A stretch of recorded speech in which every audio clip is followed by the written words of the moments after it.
Hello, I'm Di-Fanteria, and today we've moved away from all things Ursus or halcyon. This short film is about Rupert. Not a Rupert personally, but the derogatory nomenclature soldiers have long used for a particular kind of British Army officer. They're usually junior, usually immaculate, and usually of a less than outstanding quality.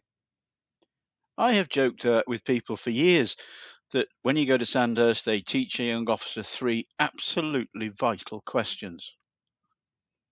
Questions designed to demonstrate your mastery of command whenever you encounter that strange and occasionally dangerous species known as the private soldier. In my case, the Kingsman, your very own Tommy Atkins. The questions are very simple. Feet all right? Mail getting through? Food okay?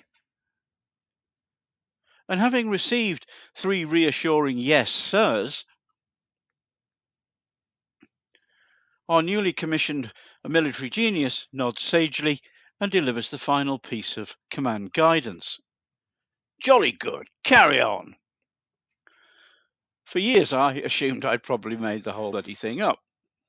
It turns out I hadn't. Or more accurately, I appear to have remembered my very own version of something the British Army had been saying for years. Other officers remember remarkably similar questions. Boots fit, mail getting through, food okay. There doesn't appear to be some sacred Sandhurst tablet upon which these words are chiselled. It seems instead to belong to that enormous body of British Army oral tradition passed from one generation to another without anybody being entirely certain where and when the bloody thing started.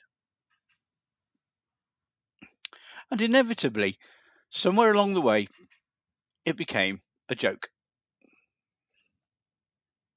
Because the British Army has always possessed a particular species of officer. Let's call him Rupert. Rupert is 20 or something, immaculately turned out. His shoes are polished to a standard capable of interfering with low flying aircraft. His creases could be employed as offensive weapons. And tucked importantly beneath one arm is his clipboard. There is absolutely nothing attached to it. This doesn't matter.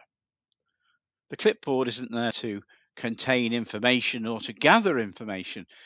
It is there to demonstrate that our young officer is extremely busy. This brings us to the first entries in the compendium of ploys for the junior officer. Root lesson number 2, the empty clipboard ploy.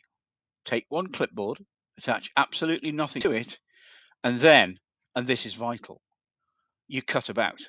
Cutting about is extremely important. You must move purposefully around the barracks at a reasonable speed, giving everyone the impression that you are far too busy with matters of enormous military consequence to stop and explain what those matters actually are. Occasionally, someone will salute you, you salute back, and then you continue cutting about. Should it become necessary to stop, deploy one of the three standard questions. Feet all right? Yes, sir. Mail getting through? Yes, sir. Food all right? Yes, sir. Jolly good. Carry on. And command is successfully exercised. And then you resume cutting about. There are, of course, other ploys available to the resourceful junior officer. If one of your soldiers is putting his boots on, feet all right. If he's holding a letter, mail getting through. And should you encounter him in the cookhouse, is the food okay? The beauty of the system is that almost any encounter can now be transformed into evidence of active platoon command. There is, however, one considerable danger. You may bump into somebody senior, and he may ask what you're actually doing. The ruse is to cut about the barracks, as I said, looking important and busy in far too much of a hurry to bother with the likes of the Tommy. Which brings us to Rupert lesson number 3, the boot policy. Rupert reporting earnestly to the adjutant outside a barrack block. The adjutant: "What are you focusing on, Carruthers?" This is an officer making it up on the fly, as he essentially is winging it, as his platoon is either A, doing nothing, B, getting beasted by the junior NCOs, C, getting beasted by the platoon sergeant, D, a mixture of B and C, E, it may be getting beasted by the PT staff, F, it may be getting beasted by the RSM, or G, you have absolutely no idea. Fortunately, the compendium provides an answer. Boots, sir. You pause, look thoughtful. The Major General is very keen on boots this year. And that, incidentally, isn't entirely invented either. In the television film Tumbledown, there is a wonderful exchange in which a young Guards officer is asked what his platoon is doing. Boots, sir. And shortly afterwards, the Major General is very hot on boots this year. But our Rupert has a problem. Ask him something rather more fundamental, and things may become quieter. Can he plan a platoon attack? Can he navigate at night?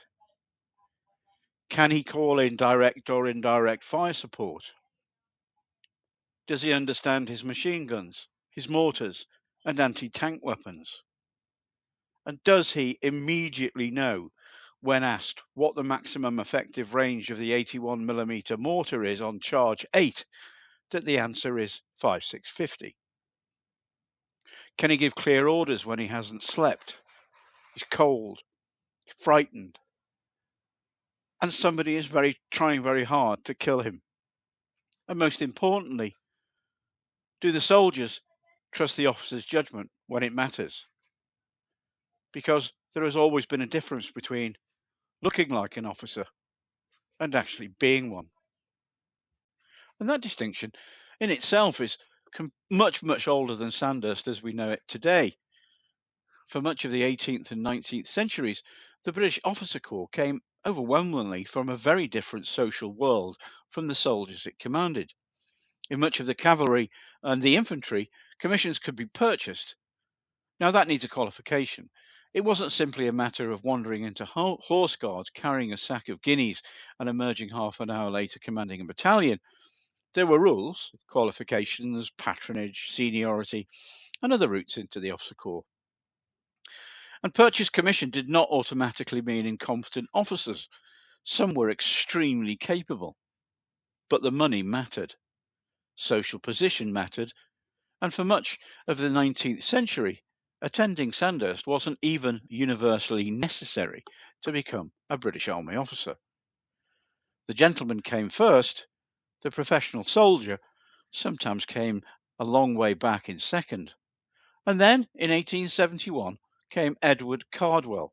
He abolished the purchase of commissions as part of a much wider series of army reforms. And gradually, the institution changed. The gentleman who happened to be an officer was giving way to something rather different. The professional soldier who held the King's Commission. But stereotypes are remarkably resilient things. Papa no longer bought Rupert his commission. Rupert now had to earn it. Unfortunately, that did not guarantee that Rupert understood what it was actually for. He attended the correct courses, learned the correct vocabulary, carried the correct clipboard, discovered what the Colonel and the Major General were interested in, and remained exceptionally well informed about a current boot policy. Which brings us back to the three questions. Because there is a slight problem with the joke. I've laughed about it with other people for years, except I distinctly remember doing foot inspections in Northern Ireland, 36 Kingos, 72 feet. And after several days spent in places such as Fermanagh, South Armagh, or Tyrone, not one of them was particularly fragrant. Boots off, lads, and suddenly, feet all right, doesn't seem quite so ridiculous. Because for an infantry soldier, his feet are rather important. You can have the finest rifle in NATO. You can have ammunition, radios, body armor, and every other piece of military paraphernalia imaginable. But if your feet are blistered, infected, or like sponges, and they're damaged so that you can't walk, tab, or yomp or patrol, you've effectively lost a soldier. So, feet all right actually means, are my soldiers physically capable of doing their job and being able to fight? And then, mail getting through?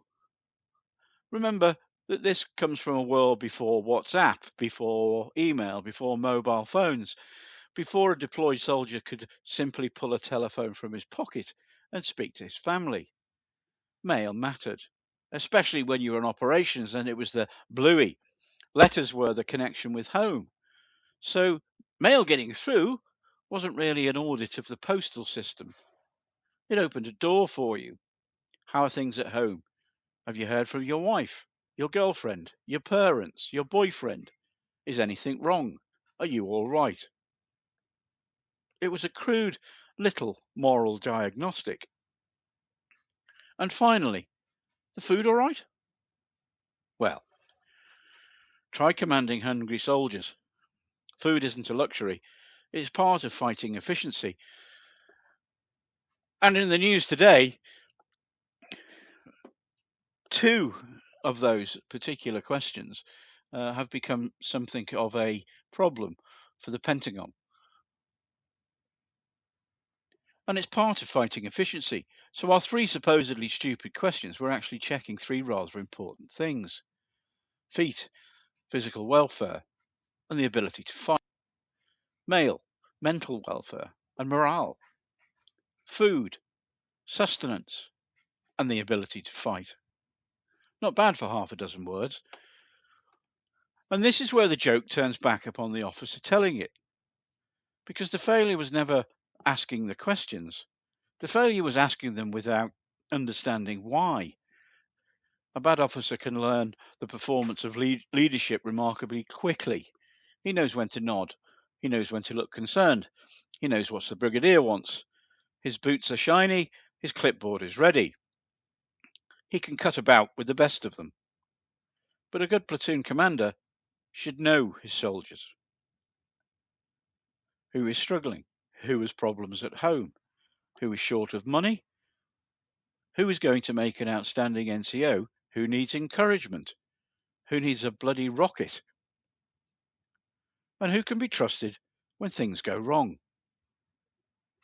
At the same time, he needs to know his profession. He needs to know his weapons, his tactics. He needs to navigate. He needs to understand fire support. He needs to understand how to receive and give orders. He needs to be an administrator, a logistician, and a trainer.